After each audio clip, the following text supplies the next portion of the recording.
Eto mga kapatid, kayo ba yung tipo ng lover na niloko ka na pero mahal mo pa rin? Alam nyo ba na 3 sa kada 10 kababayan po natin ang nakaranas na ng cheating o pangangaliwa? Nako, karamihan sa mga yan, physical at emotional ang panloloko ng partner. Ang ugat ng cheating sa isang relasyon, alamin sa Frontline Report na ito. Kapag cheating ang usapan, mainit ang mga netizen dyan. Gaya na lang ng nagtrending na May Marilag, aka ang lalaking ipinagpalit ang 7-year relationship sa kanyang katrabaho. Umusok din ang internet sa nag-viral na regalong screenshots. Si ate, may boyfriend pero nagpaligaw at nakipag-date sa iba para raw sa libreng hatid sundo at pagkain. Ang isa pang nakaranas ng cheating, ang content creator na si Richmond Tabangkura. 2 years daw siyang in a relationship sa influencer na si Deo Cabrera.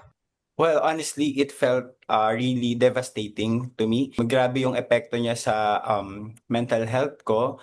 And grabe rin yung nadulot na emotional toll na dala ng cheating. Nagkakilala ang dalawa sa TikTok. Dito rin sila nagkaroon ng fans bilang iconic queer couple. I acknowledge really na hindi pa talaga ako 100% healed from it. So, may times na natitrigger pa yung emotion ko, may times na nalulungkot pa ako, may times na bumabalik yung inis ko, something like that.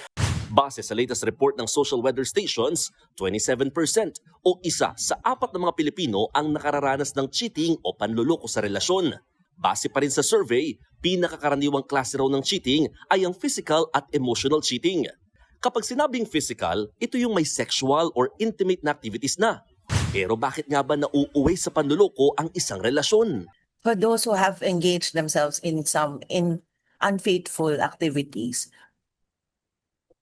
that is escapism. That is looking elsewhere to find temporary joy to cover up the stress and the problems of your current relationship.